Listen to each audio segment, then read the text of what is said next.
የሁላችን የክርስቲያኖች ልደት ነው። ምክንያቱም የእመቤታችን ልደት የእኛም ልደት ስለሆነ ሁላችሁም በኮሜንት ልደትሽ ልደታችን ነው እያላችሁ ኮፒ ሊንክ ሼር ሪፖስት እያደረጋችሁ ለብዙ ሰዎች አዳርሱት። እንኳን ለእመቤታችን ለቅድስተ ቅዱሳን ለንጽሕተ ንጹሐን ድንግል ማርያም የልደቷ በዓል በሰላም አደረሳችሁ። ኢያቄም ወሐና ወለዱ ለነ ሰማየ ሰማየ ወሙኒ አጽረቀት ለነ ፀሐየ። ኢያቄምና ሐና ሰማይን ወለዱልን፣ ሰማያቸው ደግሞ ፀሐይን አወጣችልን፣ ወለደችልን፣ አስገኘችልን።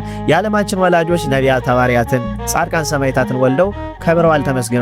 ኢያቄምና ሐና ግን ፍጥረት ሁሉ በአንድነት ቢሰበሰብ በእግሯ የረገጠችውን ትቢያ እንኳን መሆን የማይችል የሰማይና የምድር ንግሥት የእግዚአብሔርን እናት እመቤታችን ማርያምን ወለዱልን። ኢያቄምና ሐና ለእግዚአብሔር የሥጋዊ አያቶቹ ናቸው። እስኪያረጁ ድረስ በመካንነት አዝነው ጸልየዋል። ንጽሕናቸውና ደግነታቸው ተመስክሮላቸው ድንግል ማርያምን አግኝተዋል።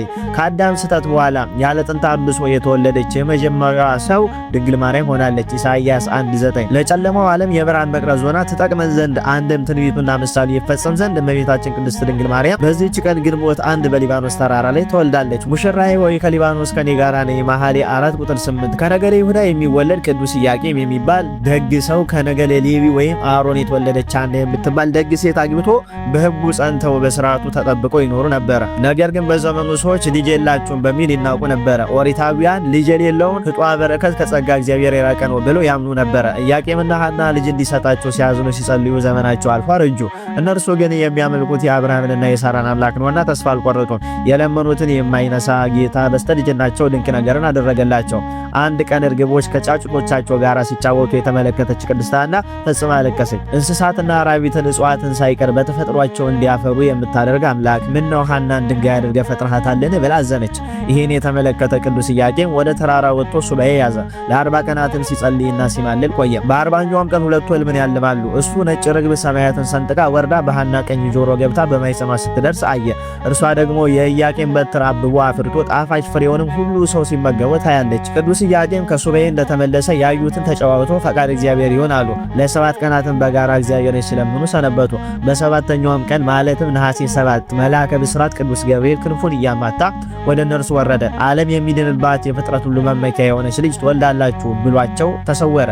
እነርሱም ደስ ብሏቸው እግዚአብሔርን አመሰገኑ። እንደ ሥርዓቱም አብረው አድረው እመብርሃን ነሐሴ 7 ቀን ተጸነሰች። ኦ ድንግል አኮ በፍትወተ ደነስ ዘተጸነስኪ አላ በሩካቤ ዘበሕግ ማና በኢያቄም ተወለድኪ ድንግል ሆይ ኃጢአት ባለበት ሥጋዊ ፍትወት የተጸነስሽ አይደለም እንዳለ ሊቁ አባ ሕርያቆስ በቅዳሴ ማርያም ለጽንሰትኪ በከርስ እንበለ አበሳ ወርኩስ ወለልደትኪ የማይጸን ቅዱስ ድንግል ሆይ መጸነስሽ ያለ በደል ያለ ጥፋት ነው፣ የተወለድሽበት የማይጸን ቅዱስ ነው። መጽሐፈ ሳይታት እንዲሁም ኢሳይያስ 1:9 እመቤታችን ነሐሴ 7 ቀን ተጸንሳ ግንቦት 1 ቀን ተወልዳለች። የእመቤታችንም የዘር ሐረግ አዳም፣ ኖህ፣ አብርሃም፣ ይስሐቅ፣ ያዕቆብ በእናቷ ሌዊ፣ ቀዓት፣ እንበረም፣ አሮን፣ ቴክታ፣ በጥሪቃ፣ ሄሜን፣ ዴርዴን፣ ቶና፣ ሲካር፣ ሄርሜላ፣ ማጣት፣ ሐና ናቸው። በእናቷ የዘር ሐረጓ ይህን ይመስላል። በአባቷ በኩል ደግሞ ይሁዳ፣ ፋሬስ፣ ሰልሞን፣ ቦኤዝ፣ እሴይ፣ ዳዊት፣ ሰለሞን፣ ሕዝቅያስ፣ ዘሩባቤል፣ አልዓዛር፣ ቅስራ፣ ኢያቄም ይሆናል። በአባቷ በኩል የዘር ሐረጓ ይሄ ነው። ለጨለማው ዓለም የብርሃን መቅረዝ ሆና ትጠቅመን ዘንድ ወላዲተ አምላክ ተወለደችልን። እመቤታችን ሳትወለድ በእናቷ ማኅፀን እያለች የሞተ ሰው አንስታለች። እንደምን ነው ቢሉ የቅድስት ሐና ዘመድ አርፎ እርሱን ልጠይቅ ቅድስት ሐና እመቤታችንን እንደጸነሰች ወደ እሱ ስትሄድ የቅድስት ሐና ጥላዋ በዛ ሞት ሰው ላይ ቢያርፍበት አፈፍ ብሎ ተነስቶ ስብሐት ለኪ ማርያም ለአብ መርዓቶ፣ ስብሐት ለኪ ማርያም ለወልድ ወላዲቱ፣ ስብሐት ለኪ ማርያም ለመንፈስ ቅዱስ ጽርሐ ታቦቱ፣ ለአብ ሙሽራው ለወልድ እናቱ ለመንፈስ ቅዱስ ንጹሕ አዳራሽ ሆንሽ እመቤቴ ሆይ ብሎ እመቤታችንን በእናቷ ማኅፀን እያለ ያ ከሞት የተነሳው ሰው አመስግኗታል። እንዲሁም ቅድስት ሐና እመቤታችን ልትወልድ ስትል በሊባኖስ ተራራ ላይ ተሰዳ ሄዳ በዛ በውጪ እንደወለደቻት በዛም ደግሞ ንፍሮ ተመግባ እንዳሳለፈች ሁሉ እኛም ደግሞ ከቤታችን ውጪ ሆነን የእመቤታችንን ልደት እያሰብን ሐና ያን የሚያርሳት ሰው አጣ ንፍሮ እንደበላች ሁሉ እኛም ደግሞ ያንን መታሰቢያ አድርገን ንፍሮን እንመገባለን ማለት ነው። የእመቤታችን ድንግል ማርያም ጣዕሟ፣ ፍቅሯ፣ ጸጋዋና በረከቷ በሁላችን ላይ ይደረብን።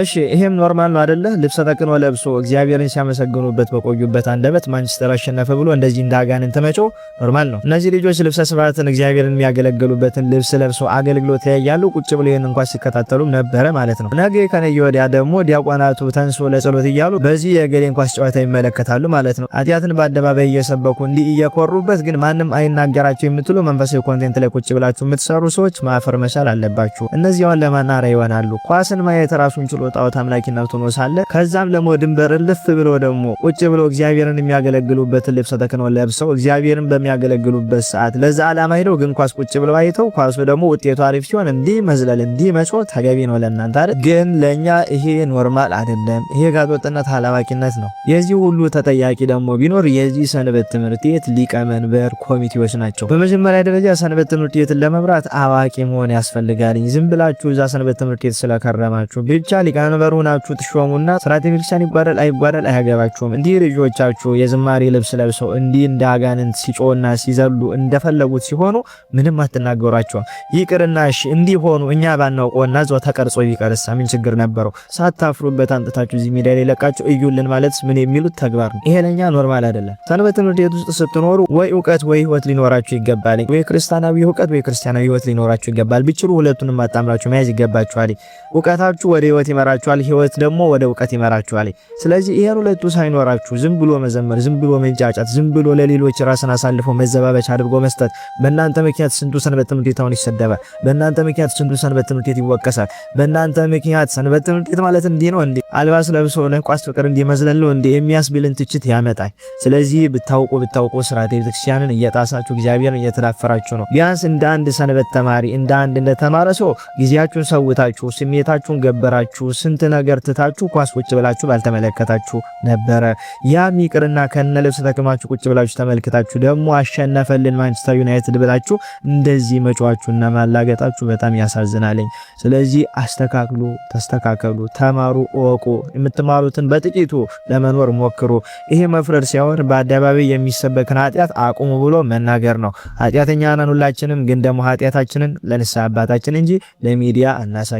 ስለዚህ በዚህ ልክ ለመሄድ ብትሞክሩ ጥሩ ነው። ስርዓት ያዙ። ሰንበት ትምህርት ቤትን ሰንበት ተማሪዎችን አታሰድቡ። ለዚህ ለሰራችሁት ስራ ወጣችሁ ይቅርታ ጠይቁ። እናንተ በመንፈሳዊ ኮንቴንት ላይ ቁጭ ብላችሁ ስርዓተ ቤተክርስቲያን ይጣስ እነዚህን ግለሰቦች ምን አደረጉ? በቃ ስሜታዊ ሆነው እኮ ነው እንደዚህ የበደሉት። ስለዚህ እነሱ ተስፋ እንዳይቆርጡ ቤተክርስቲያንን ጉዳዮች ብለን እነሱን እናባብላቸው የምትሉ ኃጢአት የምታሽሞነሙኑ መንፈሳዊያን ኮንቴንት ክሬተሮች አንሰማችሁም። ይሄ ለኛ ኖርማል አይደለም። ለእናንተ ቢሆን አይናችሁን ጨፍራችሁ ስርዓተ ቤተክርስቲያን ሲጣስ ቁጭ ብላችሁ የምትመለከቱ ሁላችሁ የዚህ ኃጢአት ተባባሪ መሆናችሁን እንዳትዘነጉት። አስደናቂ ታሪክ እንዳያልፋችሁ። ጅብ ልጇን ስለፈወሱላት የበግ ቆዳ ስጦታ አድርጋ የሰጠቻቸው አባት እንዲሁም ደግሞ 60 ዓመት ሙሉ ስጋው ደግሞ ስለተቀበሉ በራቃቸውን ሳይጠቡ ስለኖሩ ታላቅ አባት ታሪክ እንመለከታለን። እኚህ አባት አባ መቃርስ ካሊ ይባላሉ። ነገ ግንቦት ዓመታዊ የዕረፍት መታሰቢያ በዓላቸው ነው። ሁላችሁም ኮፒ ሊንክ ሼር ፖስት እያደረጋችሁ በኮሜንት አባ መቃርስ በረከቶት ይደርብን እያላችሁ ጻፉ። ይሄ ቅዱስ መቃሪዎስ መቃርስ መቃሪም ይባላል። ትርጉሙ በሶስቱ መንገድ አይለወጥም። ምክንያቱም ስርወ ቃሉ በዮናኒ ልሳን ብፁዕ ንዑድ ክቡር ማለት ነውና ከስሙ ቀጥሎ ካል ሁለተኛው፣ አንዳንዴ ደግሞ እስክንድሪያዊው እየተባለ ይጠራል። ካል ወይም ሁለተኛው የሚባለው ከቀዳማዊው ከታላቁ መቃርስ ለመለየት ሲሆን እስክንድሪያዊው የምንለው ደግሞ ተወልዶ ያደገባት ሀገር ስለሆነች ነው። አባ መቃርስ በ4ኛው መቶ ክፍለ ዘመን የነበረ ገዳማዊ ጻድቅና ትሩፈ ምግባር ነው። በዓለም ለ40 ዓመታት ሲኖር እንደ ሕጉ ፈጣሪውን ደስ ያሰኘ ሰው ነው። ጻድቃን እንደ ከዋክብት በበዙበት በዚያ ዘመን የታላቁ መቃርስ ዜና ሰምቷልና ይቺን ክፉ ዓለም ከነግሳንግሷ ንቋት በረሃ ገብቷል። እንደሚገባ ስርዓተ ገዳምን ጠብቆ ለአቦ ታዞ በጾም በጸሎት በትትና በስግደት ተጠምዶ ቢያገኘው ፈጣሪ ያከበረው። በዚያ ጊዜም ለታላቁ ገዳም አስቄጥስ መናንያን አበምኔት ሊሆን መረጠው። እርሱም እረኝነትን ያውቃልና በጎቹን መነኮሳትን ከተኩላ ሰይጣናት ይጠብቅ ዘንድ ብዙ ተጋ። ከብቃቱም የተነሳ ሳያስታጉል ሳይበላ ሳይጠጣ ሳይቀመጥ እስከ 40 ዘመን ይጸልይ ነበረ። ሲጸልይም ደግሞ በልቡ እየተቃጠለ በፍቅረ ክርስቶስ ነበርና አጋንንት ይርዱለት ነበረ። እርሱ ጸሎት ሲጀምር በገዳሙ ዙሪያ ያሉ አጋንንት እየጮሁ ይሸሹ ነበረ። ከተጋድሎ ጽናት ከትትናው ብዛት የተነሳ ያዩት ትዕቢተኞች ሁሉ ይገሰጹ ነበረ።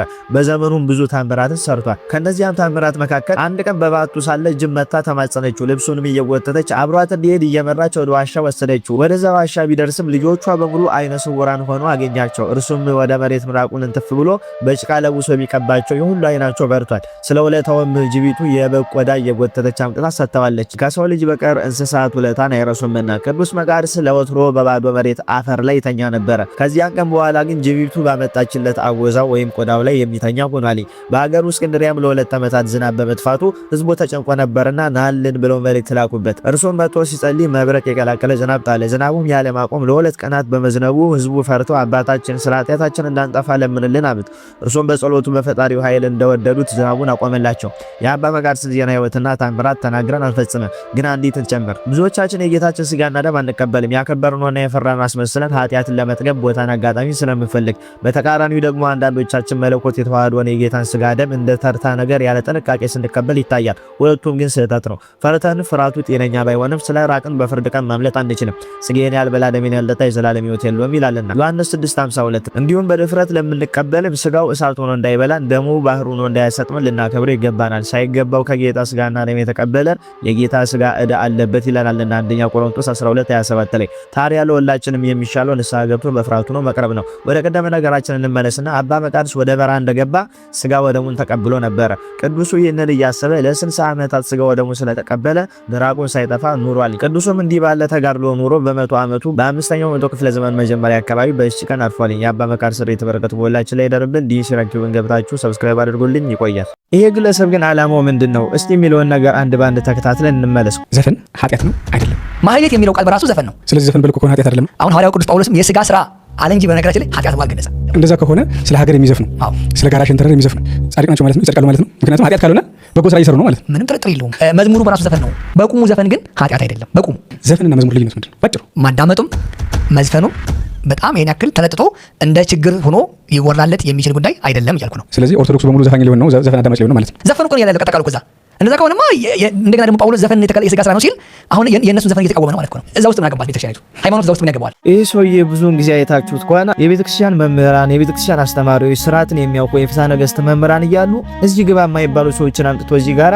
ሲጠይቃቸው እናገኛለን። የሆነ ጊዜ ላይ አንድ ከምንፍቅና የተመለሰ ዘማሪ አቅርቦ ዘማሪው የራሱን ሀሳብ ብቻ አስተላልፎ እንዲሄድ አደረገው። አሁንም ደግሞ ይህንን ሰው ያመጣና ዘፈን ኃጢአት ነው ኃጢአት አይደለም አለው። ኃጢአት አይደለም ማህሌት የሚለው ራሱን ችሎ እኮ በቆሙ ዘፈን ማለት ነው ሲለው ብሎ ይሰማል። የሚገርማችሁ ነገር አንተ ለምትጠይቀው ጥያቄ መልስ ሲመልሱልህ ትክክል ያልሆነውን እዛ ጋር ትክክል አይደለም ብለህ መልሰህ መሄድ ያንተ ኃላፊነት ነው።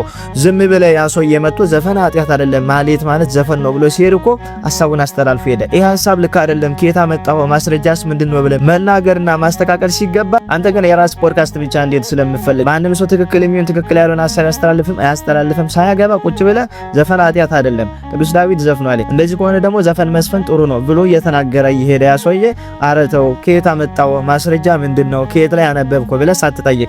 ሁለተኛ ነገር እሱ እንኳን ማስረጃ ባይኖረው አንተ ከመጽሐፍ ቅዱስ ከተማርከው ትምህርት ከቤተ ክርስቲያን አንተ ያስተላለፍከው መልእክት ልክ አይደለም። ዘፋኝ መንግስተ ሰማያትን ያወርስም ብሎ ቅዱስ ጳውሎስ ተናግሯል። ኢሳይያስም አጋንንት በዛ ይዘፍናሉ ብሎ መስክሯል ብለህ መናገር ሲገባ መተው ከየት እንደነበሩ ማን እንደነበሩ የማይታወቁ ሰዎችን ታመጣና ስንት መንበራን ቁጭ ብሎ እነሱን ትተ እነዚህ ተራ ሐሳባቸውን አስተላልፎ የፈለጉትን ሐሳብ ለምእመናን እንዲያስተላልፉ አድርገ ፕሮግራምን ትዘጋለህ። ስለዚህ ከምትሰራው ገንዘብ ባሻገር ለቤተክርስቲያን ማሰብ ብትጀምር፣ በቃለ መጠየቅ እያሳበብክ ትውልድ ውስጥ የቤተክርስቲያን ትምህርት ያልሆነ ሐሳብ እንዲሰርጽ እያደረክ መሆኑን ልታውቅ ይገባል።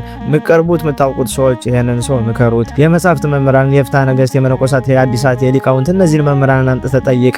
ትክክል ያልሆነውን ትክክል አይደለም ትክክል የሆነውን ትክክል ነው ብሎ የሚመልሱትን እንጂ በራሱ ፍልስፍና መጽሐፍ ቅዱስን እንዳፈለጉ የሚተረጉመውን እዚህ ገባ የሚባል እውቀት የሌለውን ሰው አምጥተህ አንተም ደግሞ ከነሱ የባሰ እውቀት ሳይኖር የሚያጠፉትን ጥፋት ልክ አይደላችሁም ብለህ መመለስ የማትችል ሰው ከሆንክ መጀመሪያ የሚችሉትን ሰዎች ጋብዞ ቁጭ ብሎ መማር ነው አብሮ እንጂ አንተም ሳትማር። ሁለተኛ ነገር የሚሳሳቱትን ነገር ሳታረማቸው ሳታስተካክላቸው ሐሳባቸውን ተናግረው እንዲሄዱ ማድረግ የለብህም። በዚህ ብዙ ምዕመናን እያስተናከልክ እየበረስክ ትገኛለህ። አላሜ ብለህ ከጀመርከው ብታቆም መልካም ነው። ካላወቅህ ደግሞ ብታስተካክለው ጥሩ ነው ለማለት ነው። እኛ ለኢትዮጵያውያን የመጀመሪያውን ጳጳሳችን አቡነ ሰላማ ከሳቴ በራልን የሾመልን የአባቶች ሊቃነ ጳጳሳት 20ኛ የሆነው በሹመቱም 47 ዓመት ሲኖር 15ቱን በስደትና በስራት ያሳለፈውና በኒቂያ ጉባኤ አርዮስን የረታው ሐዋርያዊው ቅዱስ አትናቴዎስ ግንቦት 7 ቀን ዓመታዊ የዕረፍቱ መታሰቢያ ቀን ነው። እንኳን ለዚህ ታላቅ በዓል በሰላም አደረሳችሁ። ቅዱስ አትናቴዎስ በረከት ይደርብን እያላችሁ ከቃል ኪዳኑ ተሳተፉ።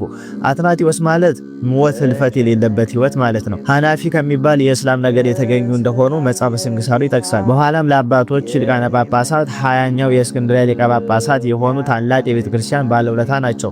ቅዱስ አትናቴዎስ ትውልዳቸው ግብጽ እስክንድሪያ ሲሆን ወላጆቻቸው ከማያምኑ ከአረማውያን አይዛብ ወገን ናቸው። 19ኛው የእስክንድርያ ሊቀ ጳጳሳት ለእስክንድሮስ አትናቴዎስን በሕፃንነታቸው መንገድ ላይ ሲጫወቱ አይተው ይህ ሕፃን ወደ ክርስትና መጥቶ ታላቅ ሐዋርያ ይሆናል፣ ከኔም ቀጥሎ ፓትርያርክ ሆኖ ይሾማል ብለው ትንቢት ተናግረውላቸዋል። እንደተባለውም አቡነ አትናቴዎስ በማርቆስ መንበር ላይ ከእስክንድሮስ ቀጥሎ 20ኛው ፓትርያርክ ሆነው ተሾመዋል። አባታቸው በልጅነታቸው ስለሞቱ እናታቸው ለእለእስክንድሮስ ሰጠቻቸውና እሳቸው እያስተማሩ አሳደጉት። ከእለእስክንድሮስም ጋራ በጉባኤ ኒቂያ አብረው ተሰብስበዋል። አትናቴዎስ ሐዋርያዊ ትልቅ የቤተ ክርስቲያን ሊቅ ሲሆን ቅድስናና ጽድቃቸውን በመላእክት ዘንድ የተመሰከረላቸው ናቸው። ከአሊያን ከሹመታቸው አውርደው በግዞት በመርከብ ጭነው ወስደው በባህር ውስጥ ቢጥሏቸው የታዘዘ መልአክ ከባህሩ አውጥቶ ቅድስናቸውን ለገዳዮቻቸው መስክሮላቸዋል። በወጣትነታቸው ከመሾማቸው በፊት ወደ አባ እንጦንስ ገዳም ሄደው ከእሳቸው ጋር ለተወሰነ ጊዜ አብረው ኖረዋል። በ325 ዓመተ ምህረት በኒቂያ ጉባኤ ላይ መምህራቸውንና ሊቀ ጳጳሳቱ ለእስክንድሮስን ተከትለው ሄደው አርዮስን ከክህደት ትምህርቱ እንዲመለስ 318ቱ ሊቃውንት የሚመክሩና ቢያስተምሩት አልመለስ ቢላቸው አርዮስን አውግዘውታል። የጉባኤው ጸሐፊም አቡነ አትናቴዎስ ነበሩ። ታላቁና ጻድቁ ንጉሥ ቆስጠንጢኖስ ሞቶ አርዮሳዊው ልጁ ሁለተኛው ቆስጠንጢኖስ ነገሰና አቡነ አትናቴዎስን አሳደዳቸው።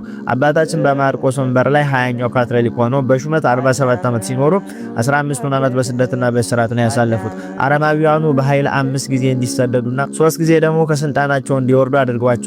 ታላቁ የቤተክርስቲያናችን ሊቅ ቅዱስ አትናቴዎስ ሐዋርያዊ ትምህርት ሃይማኖትን እጅግ ጥልቅ በሆነ መንገድ አስፍተውና አራቀው አስተምረውናል። በጣም ብዙ ድርሳናትንም ጽፈውልን ነው ያለፉት። ጸሎተ ሃይማኖትን ያረቀቁልንም እሳቸው ናቸው።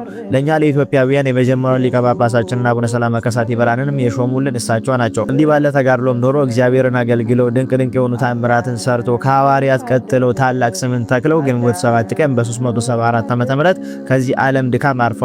ወደሚናፍቁት አምላካቸው ዘንድ የሄዱበትም ዕለት ነው። ረድኤት በረከታቸው የደረብን በጸሎታቸው የሚማረን ማርያም ሆይ እሺ አትፍረድ ይፈረድብሃል የምትሉ ሰዎች ይሄ ሰውዬ ልብሰ ተክህኖ ለብሶ ቤተክርስቲያን ውስጥ ቆሞ በዚህ ዘፈን ሲሰራ ይሄ ልጅ ደግሞ የቅዱስ ዳዊትን በገና በዓለማዊ ስርዓት አምጥቶ እንዲያደርጎ ሲያሳይ ዝም ብለን እንድንመለከት ነው ወይ የምትፈልጉት?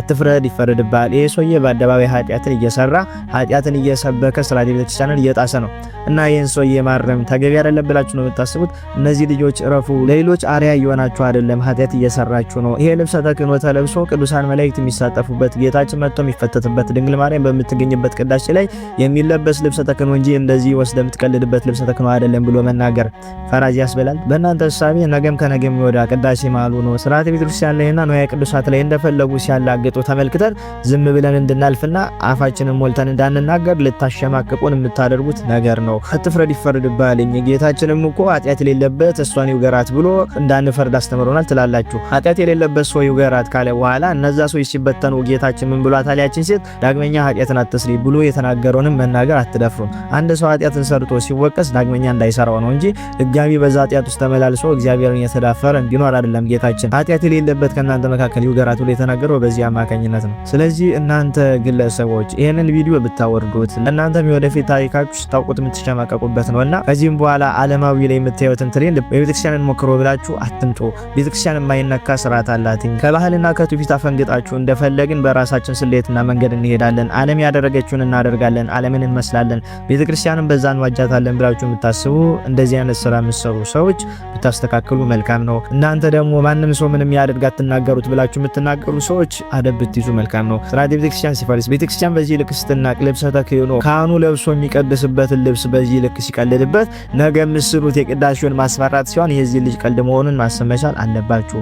ስለዚህ እንደዚህ አይነት ከቤተክርስቲያን ስርዓት ያፈነገጠ ስራ የምትሰሩ ሰዎች አሁንም ዛሬም ነገም እስካለው ድረስ እናንተን መጥቼ እቃወማችኋለሁ። ምክንያቱም ቤተክርስቲያን ዲያቆን ብላ የሾመችን ቁጭ ብዬ እንደዚህ ስትበደል ስርዓቷ ሲጠፋ እንድመለከት ሲሆን ስርዓቷን እንዳስከብርላት ብላ ነው የሾመችኝ። ስለዚህ በዚህ ልክ ስርዓተ ቤተክርስቲያንን የምትንቁ በዚህ ልክ ቤተክርስቲያንን የምትንቁ እግዚአብሔር የምትዳፈሩ እግዚአብሔር ላይ የምትዘብቱ ሰዎች አደብ ብትይዙ መልካም ነው። ይሄ ለማንም አርአያ የማይሆን ኃጢአትን ነው። ንስሐ ግቡ። ስለዚህ ኃጢአትን መስራትና ኃጢአትን በአደባባይ መስበክ ይለያያል። ኃጢአትን ሁላችንን እንሰራለን። ምን ጨርሶ ከንስሐ አባታችን ጋር ነው እንጂ ለሌሎች አርአያ ሆነን ሚዲያ ላይ መተን ኃጢአታችንን አንዘብግብላችሁ ማናሳያችሁ። ያንን እንድንበር አልፋችሁ ግን መታችሁ ኃጢአትን በአደባባይ እንዲምሰብኩ ሰዎችን ዝም አንላችሁም። ከና ኃጢአታችንም ቢሆን እናንተን ስርዓት እንድትይዙ እናደርጋለን ማለት ነው።